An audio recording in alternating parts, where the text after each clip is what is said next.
Today is January the 22nd.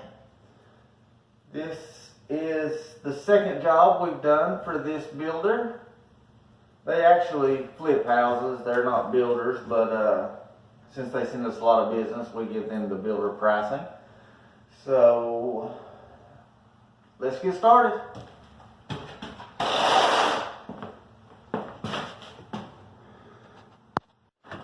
This is our trailer here. We strap all of our stone up against this A-frame that Sammy built. This is Sammy here. He's always with me. You'll be seeing a lot of him. And then we move the tops from this A-frame over to this no lift system cart. Then from here we'll push it down the ramp through the yard.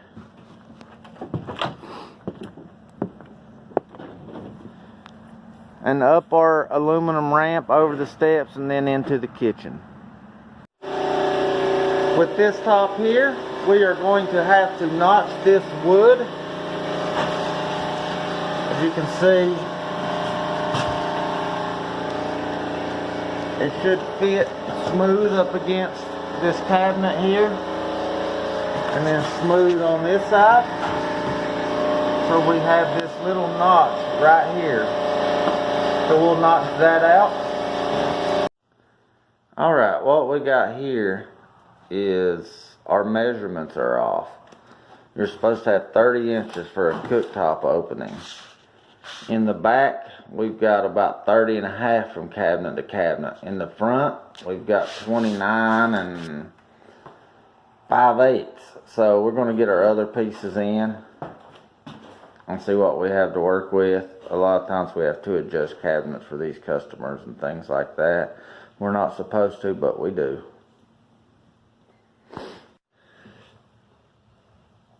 Alright, we got to do things a little different on this one. When we went out, we realized our cart was out of juice. So we carried this one in by hand, and we're just going to lay her down.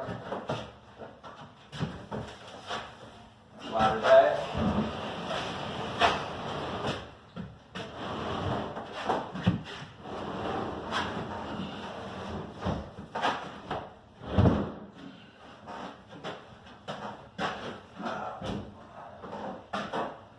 So that one looks like it fits real good. Alright, we have got the top in here on the cart, and we've got the power hooked up to it, so we're going to see how it works with the power hooked up. And we've got the bar on it and all that. I got it sitting on the shoulder right now. There's your neck. In the box.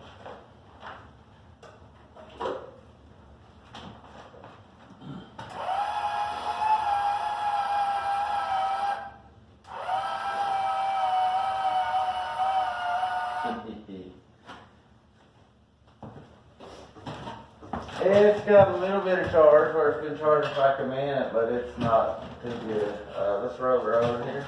Let's see how high we can raise it up before we unlatch it and all that stuff, because I don't know if it'll raise up all the way.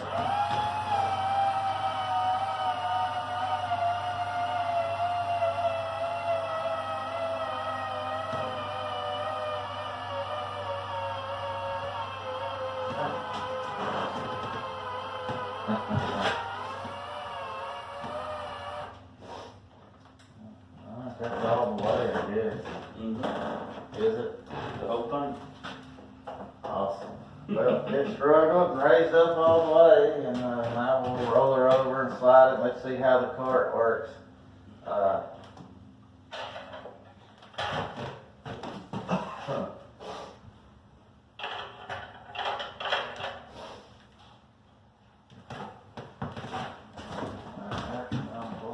Tell me when you're ready, man. I'm ready. Roll it over.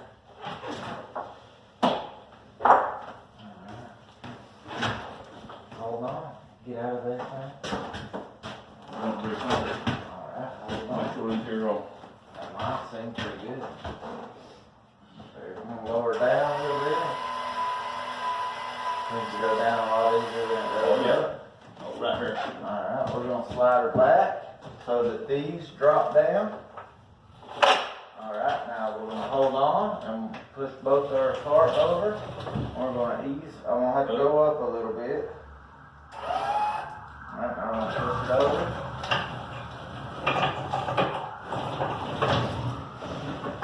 Now hold on. Now I'm gonna back this up, lower her down, so that we're even. Your main thing is you do not want to break this sink run. It's your most important part. I don't want to pop that tin off.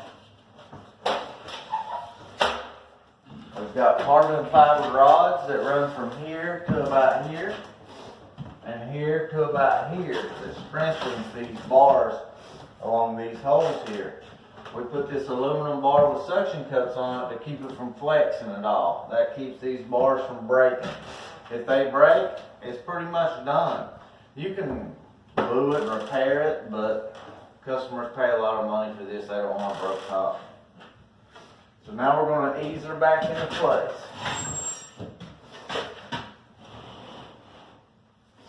You never, ever, ever, ever want to pick up on the sink top when you're moving it. Once it's on there flat, you just want to slide it. It looks like our template was pretty good. Looks like we're going to slide it right over to it.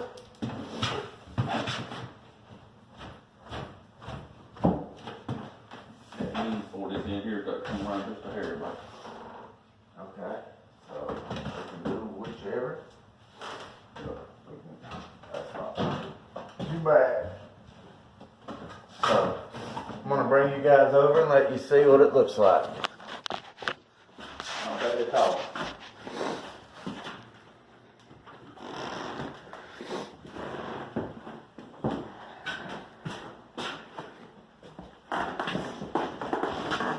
Right here is where our seam will go together. We use a seam fanter at the shop that makes it smooth up here, and it routes the bottom, and then we'll use a Gorilla Grip to pull it together here.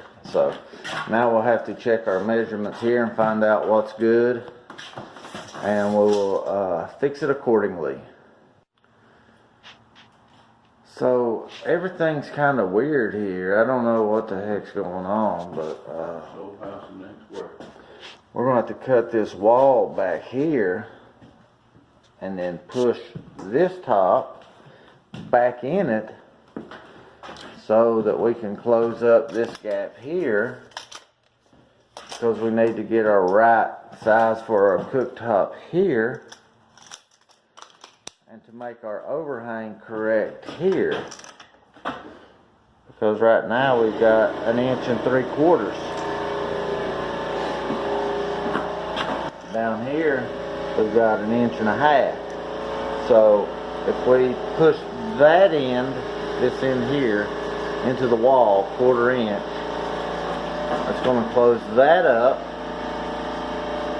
It's going to give me my 1.5 inches here to match my 1.5 inches here, and it'll make us right over here.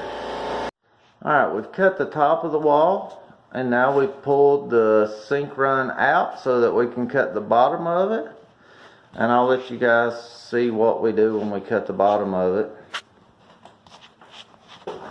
We just take this multi-tool here. It's got a blade on it for drywall, wood, metal.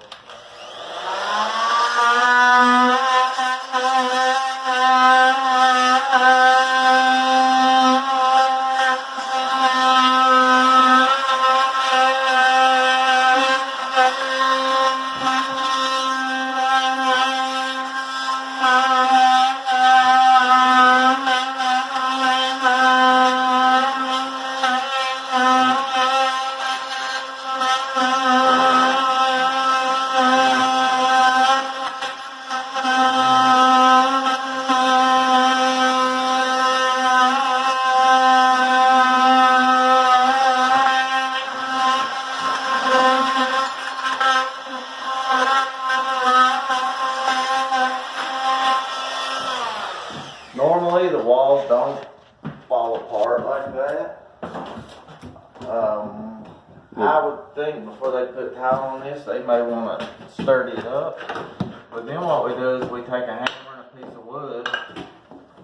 A lot of times we have to knock that out. Here, not so much. It's just kind of falling out, so. Got a little cancer going on there. Yeah, it's not hurting my feelings in it. Makes my world a little easier.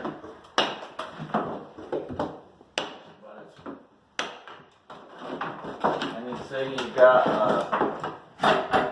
nails in there where they've nailed the drywall to the studs. And those have to be taken care of, either pounded in or pulled out, because they'll hold your top off as well. You want to keep your cuts as clean as possible. You know, you don't want to damage the customer's walls any more than you have to. But bear in mind that they are getting tile, so all that'll be covered up. You try to give the customer the best job you can. Some customers will never be happy. I don't care if God himself comes down and installs it, they just won't. Some of them would be happy if they got a bad job. We try to give everybody a good job. So now we're going to push this sink top back in and see if it meets up like we want it to.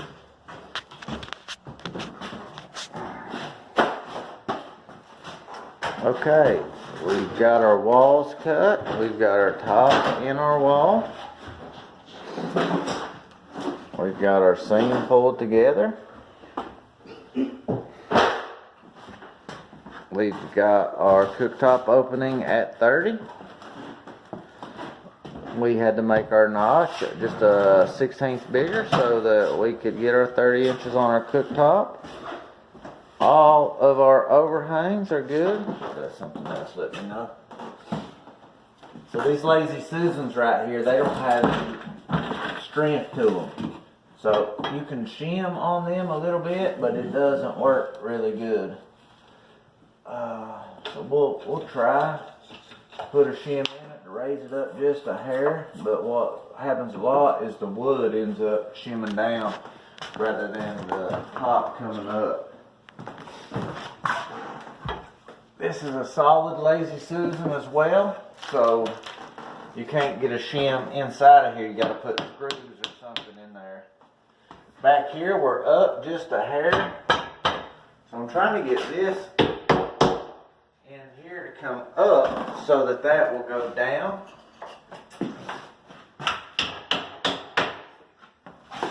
It's all the physics of it, so it's not working out too good for me.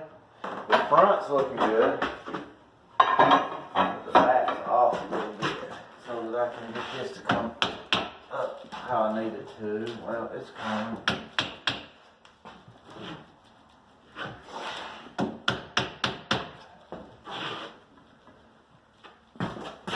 Okay, I'm almost perfect there.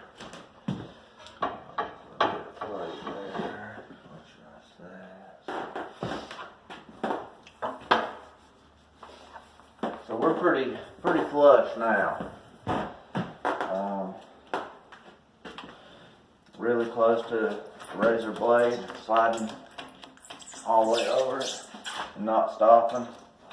You know, if your razor blade can slide and not stop, you're pretty level. And once we get our Gorilla Grip on there, it'll be even more level. So we'll stop it right now. I am underneath the sink, looking up, laying on my back. This is the bottom side of the sinkhole that I cut out. Underneath here, where these red X's are, I drill holes. I have a little diamond bit, a 1/4 inch at the shop. I measure 2 inches off the sinkhole. 2 on that side, 2 on this side. These are a little close to the cabinet, but I think we can still make them work. And then on the front here, we'll put a piece of wood from about here up to there. And then we'll put us a little piece of wood in the back. a lot of times the faucet goes through here, and the lip of that sink will go around here. That faucet nut will go on and help hold that sink up. So that's the best way to mount a sink. We also put a bead of silicone around the lip of this sink here before we pull it up. And then once we pull it up and get all of our clamps in, then we will put another bead on it afterwards. And that is the strongest way to mount an undermount sink. Alright, so we pulled the Gorilla Grips off, and this is what we have now. So we're going to take a razor blade, and we're just going to scrape that off of there.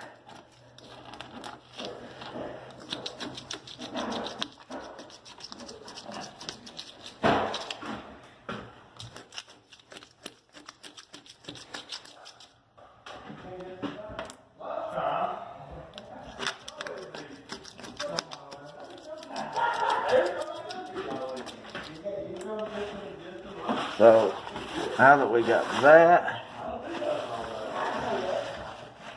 as you can see, you can still barely see a line,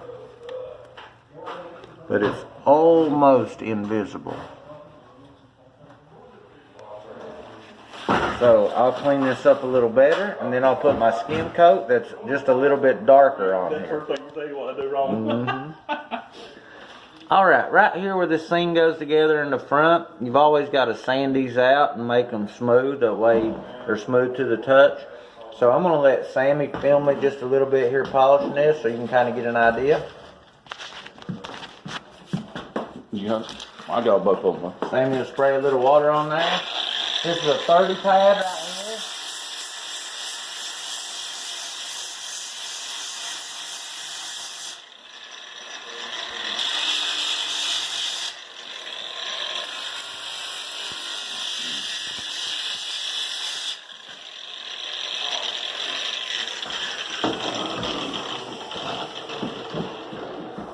Now with that 30 pad, it made it perfectly smooth.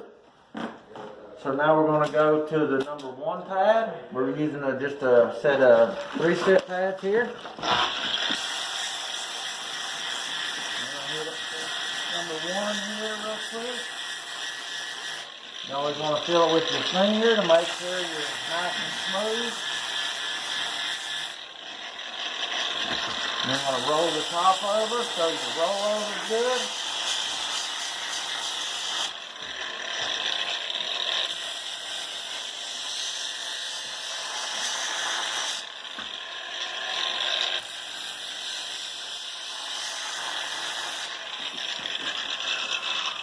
We got that. Now we're going to jump to the number 2 pad here.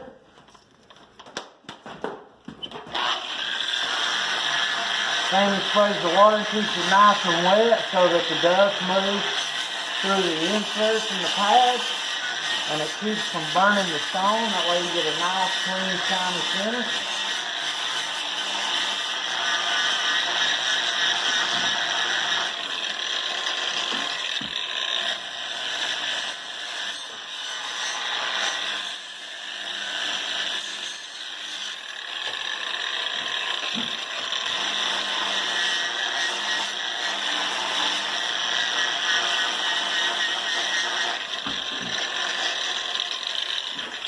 We're nice and smooth there. So now we'll go to our 3rd pad, last pad, number 3. This basically is just putting a shine on it.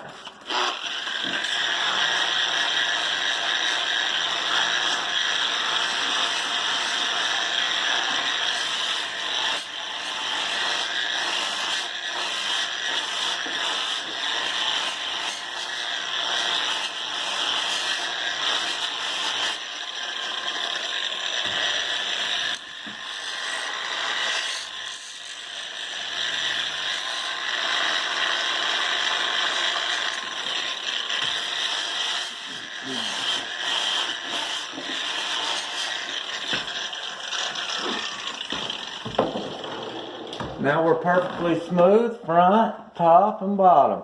That way when the customer comes by and rubs their hand, they don't feel anything. And when they walk in, they don't see anything on this seam. When they're wiping their tops and all that, you don't want to feel anything. So our goal is to take one step back and not be able to see our seam. And once we get this cleaned off, I think you can pretty much stand right on top of it and not see it. Sammy has also got the sink mounted into the holes now. He put his perimeter bead on before he pulled it up. We do got a little bit of metal from the sink showing in our faucet hole, so we'll take our faucet bit and eat that out. That way we can make sure the faucet will go in there properly. And then we'll clean and caulk and seal, and that's about it. What he's doing right now is he's putting a perimeter bead of silicone where the tops connect to the cabinets. We're using white silicone on this because the cabinets are white. So the idea is to run a nice, clean, tight bead around the cabinet and then wipe it with your finger so that it pushes into the reservoir there. But you don't want it to be down far on the cabinet. You want it to basically look like there isn't even anything there. And you'll see him run a little bead right, well, you see his elbow. So now you see him running a nice little bead right there. Just taking his time. You don't want it to drop down like a curtain. So he runs a nice clean little bead. Now he'll wipe it with his finger. And then he'll wipe his finger off when it starts to ball up. That way he doesn't get a big half-inch line down on the cabinet. Sometimes you have to go back and put a little more in. Yeah, you will have little holes from time to time, but it's better to have little holes than a big line down on your cabinet. So that's basically what he's doing there. And what I'm doing now is I'm taking alcohol and I'm going to clean all these tops off and get all the dust, epoxy, silicone, any of that off of them. Alright, what we've got here is where we've had to pull the tops off the walls to get our fronts to line up. We've ended up with a little bit of a space in here. So we're trying to carry some pieces of all of our regular stone in our bags. So we've got a piece here. Had I had any extra laying around, I could have cut a piece, but I tried to save the ones I cut. So Sammy's going to film me gluing this in here. That way, once they put their tile and things in, you'll never even know that that was a space. It's all about making it look as perfect as you can visually for your customers. So I'm mixing up a little bit of a 2-part epoxy here. We've also got some instant acrylic that we could use for this. Either way works fine. So I'm going to take a little bit of this epoxy. I'm going to put it on this side here. And I'm going to take a little bit and I'm going to put it in here. Now I'm going to set this in here. Like so. I'm going to get it nice and smooth. And then I'm going to put a shim in here. That's going to pull it tight while it dries. So then I'll take this one here and I'll wipe my epoxy down it. And I'll wipe it on top there. And then I'm going to get my razor blade. I'll make it as smooth as I can.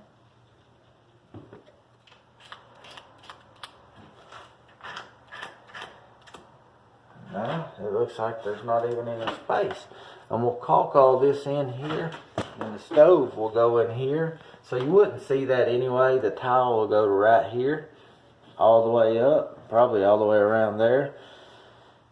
So in reality, you would never see it anyway. But until the stove goes in here, people can see it. And we like our work to look good.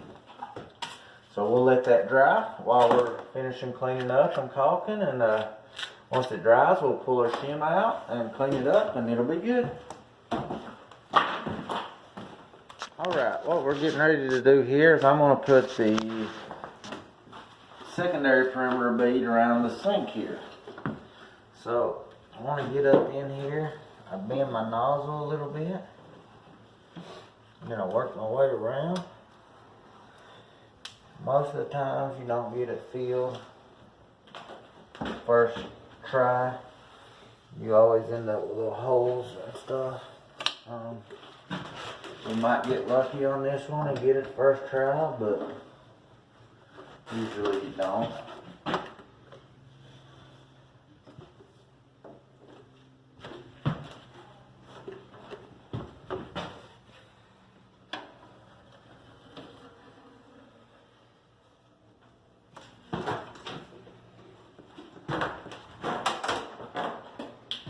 So what we got here is you can kind of see the silicone there.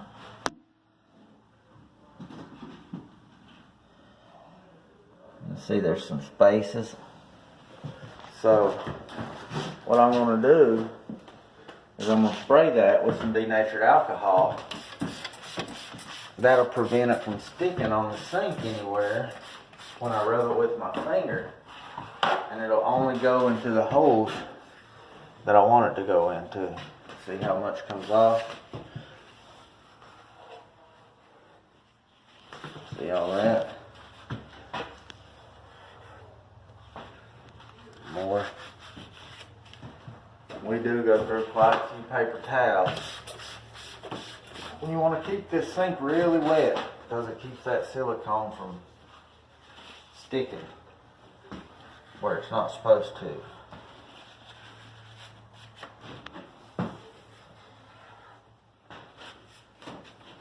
You want to keep your hands nice and clean and wiped off too, because you get that silicone all over your tops.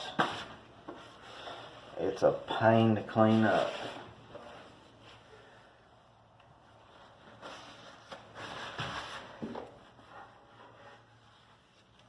So after you've done the first wipe around with your finger, you kind of want to hold your breath because the alcohol and the silicone's real strong, but you want to hold your breath, stick your head in here and take a look around. What we're looking for is any little holes or anything.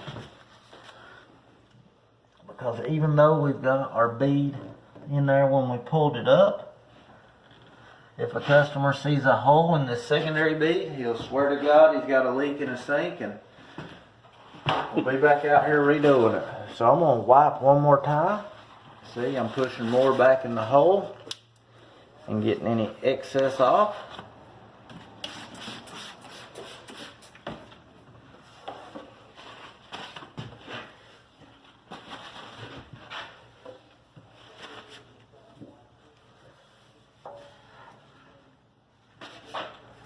Almost got it all now. And now that I've got it all, we'll take a rag. We'll wipe our sink down real quick. You gotta be careful because these stainless sinks will scratch. A lot of times, if they're really dusty, we'll just tell the customer to wait till they get their plumbing hooked up and spray it out. But I like for our jobs to look nice and clean and finished when we get done, so we try to keep them as clean as we can while we're working. And then at the end here, we want to keep enough alcohol in it to where we can wipe it out without scratching it up. And have a nice, finished, clean looking job. Now, as soon as the customer starts using these sinks and doing dishes, chances are they're probably going to get a scratch or two in them. But let me tell you, if you get a scratch or a dent in one while you're installing before they use it, you're going to be buying a new sink. So we got it nice and clean and wiped out. And if you look underneath here, our caulk's nice and good, no holes.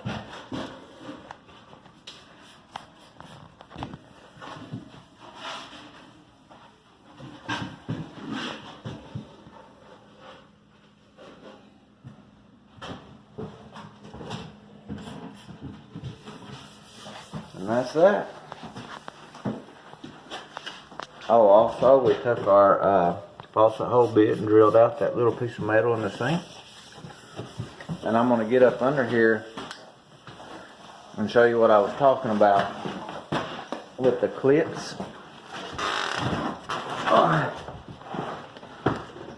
Here's those clips I was talking about. I don't know how well you can see it there, but it's a little dark under here. And right here's the hole that I drilled out.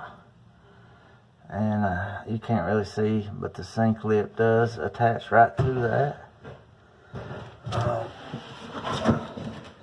Sammy got me a flashlight here so that we can see better. There's the clip. There's a clip. There's the hole. So that nut from the sink will attach right to that hole there.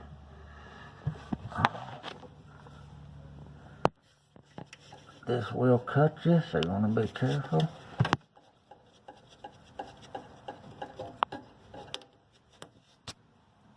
Go ahead and pop that off there. So you can see that looks nice. And there's the clip so you couldn't hardly see before. And here's our piece of wood in the front, keeping the front from sagging down. So that's everything on the sink. It's mounted. What Sammy's doing right now is sealing the tops. We have a color enhancing sealer in that bottle right there. It's thick so it doesn't spray out well, so we pour it on there. That color enhancing sealer makes all the secondary colors pop in the stone and makes the stone shiny like a freshly waxed car. What a lot of quartz distributors and laminate and any kind of man-made material will try to tell you about granite is, oh, you have to seal that. That is such a hassle. Well, as you can see, Sammy pours a little bit of it on there, takes a paper towel, wipes it in real good. He makes sure to get all the edges real good where we cut and polished.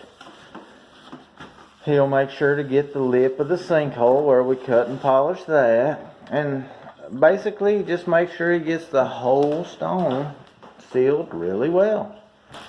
What that sealer does is it soaks into all the pores and fissures of a natural stone. I'm seeing on my camera here, I'm at about 1 minute and 15 seconds. Now Sammy did start about a minute before I started recording sealing, so I think we're at about 2.5 minutes time to seal this top. So do not let sealing stop you from getting the countertops you want. It is a very quick, simple, easy process. It does take a few hours for the sealer to fully dry and soak into the stone. And when it does that, it'll leave just a little bit of a haze. And you just take a dry rag or a dry paper towel and wipe that off, and you're good for a year. It'll protect your stone, it'll keep any stains from getting on it, and it'll have it looking like a brand new car for a long time. So I just wanted you guys to see how simple and easy it is to seal. Alright, what we're doing now is we are running a bead of painter's caulk around the back side of the stone where it connects to the wall, or any trim where they'll be painting.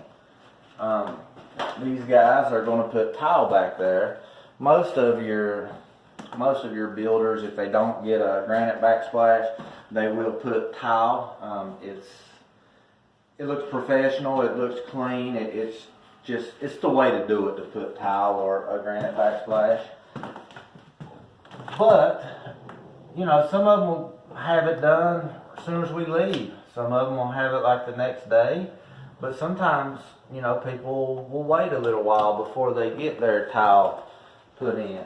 What we want is to make sure that our customers' cabinets are protected until they get their tile put in. So we'll run this bead of painter's caulk, and if anybody spills anything on the cabinets and it gets pushed to the back, it doesn't soak down and get in their cabinets and causing problems down there.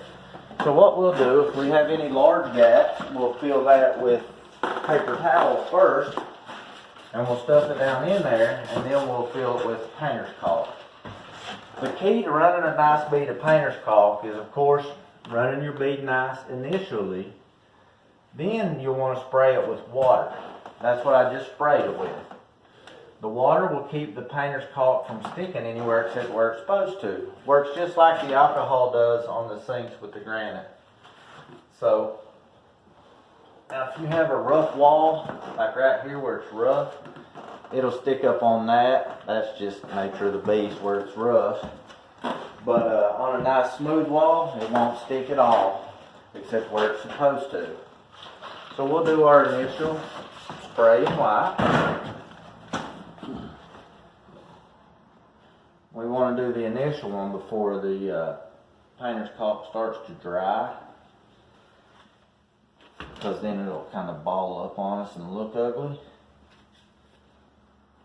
And we'll work our way around all the countertops and wipe it down, just like we did that one. We'll spray it with the water really well. As you can see, this is the thick hole here. But the thicker ones, it's harder to make it look really nice and pretty. And this stuff, when it dries, it will kind of shrink up a little bit and you'll end up with some gaps and stuff. So, but most times they've got their towel on by that time. But if they don't, they'll have to, touch it up if it bothers them.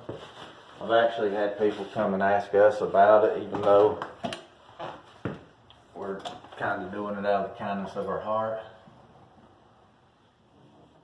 So this one I had a little bit of gaps in there, so I knew I was going to. So I'm going to go ahead and just run a little more in that before I move on.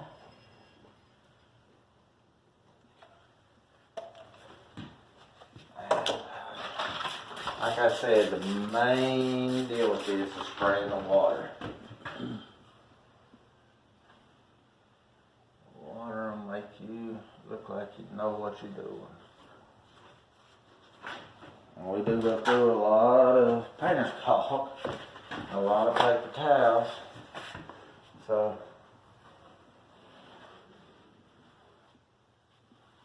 now we've got our initial wipe on this large gap here. So now we're going to work our way on around and spray it with the water. Every time I move to a new section, I make sure I spray it really well with water.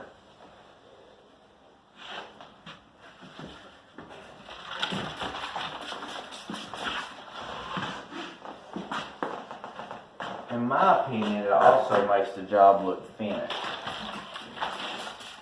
And you got that nice bead of painter's caulk around it. Now there are different colors of painter's caulk. You can get the white, which is what I like using. You can get the clear, which goes on white, but it dries clear. But in my opinion, that clear kind of gets a yellowy look to it when it dries. And if you got any paper towels or anything like that under it, you see it. So, paper towel here. And just kind of make it look as clean as we can.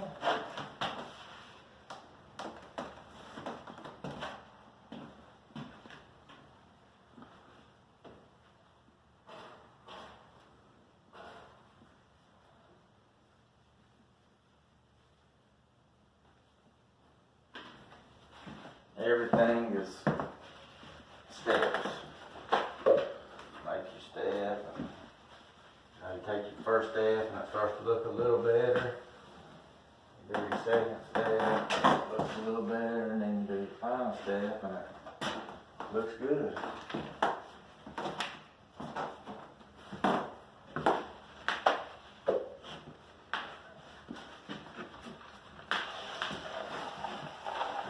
Customers pay a lot for this, and you want them to feel like they got their money's worth.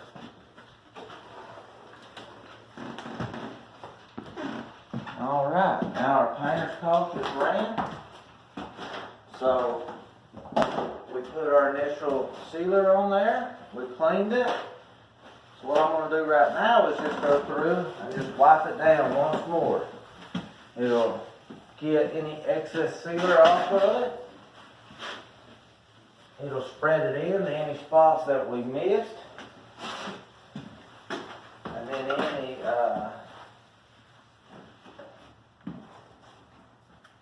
epoxy or silicone or anything like that that may still be on the top. When you rub this rag across it, you can feel any imperfections. So it allows you to catch anything that you might have missed early on too. And that's it right there. You want to make sure your cabinets are clean. You want to give your sink a, wipe any little spots of water or anything out of your sink. And now we just clean everything up, sweep the floor, and call it a day. Okay guys, this is the finished product. You saw what it looked like when we came in, just bare cabinets. We brought our stone in, modified our cabinets to get everything correct, installed the granite, put our seam in it, put our undermount sink with a single faucet hole, caulked, sealed everything, cleaned up our work area, and now we're ready to rock and roll. So thank you for watching. This is Mike at Pouch Fabs, and we'll see you next time.